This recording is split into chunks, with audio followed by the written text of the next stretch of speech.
እንዲሁም የዘር ልዩነት በሚመለከት ረገድ አንዱ ዘር ከሌላው ዘር ይበልጣል ይሻላል የሚባለው እምነት ዋጋ እንዲያጣ ሆኖ ካልተወገደ ባላገሩ አንደኛና ሁለተኛ ደረጃ ዜግነት ካልተሰረዘ አንድ ሰው በቆዳው ቀለም ብቻ የመብቱ መጓደል ካልቀረ ለሁሉም ሰው የዘር ልዩነት ሳይታሰብ እኩል የኢኮኖሚክና ተመሳሳይ ሰብአዊ መብት ካልተሰጠው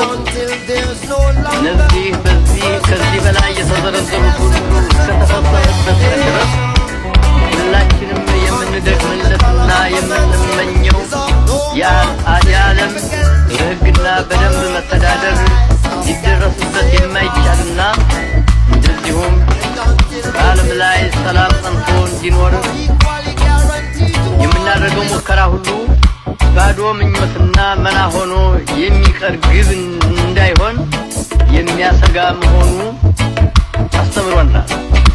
በደቡብ አፍሪካ፣ በአንጎላ፣ በሞዛምቢክ የሚገኙት ወንድሞቻችን ካሉበት የባርነት ቀንበር ነፃ እስኪወጡ ድረስ መላው አፍሪካውና እስያኖች በዓለም ሸንጎ በእኩልነት ደረጃ ድምጻቸው እስኪደመጥ ድረስ የአፍሪካና የእስያ ክፍለ ዓለም ሙሉ ሰላም አላቸው ለማለት አስቸጋሪ ይሆናል።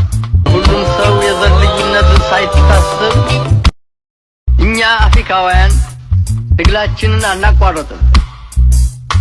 በመጨረሻም መልካም መጥፎን ድል እንደሚነሳና እኛም እንደምናሸንፍ ጥርጥር የለውም።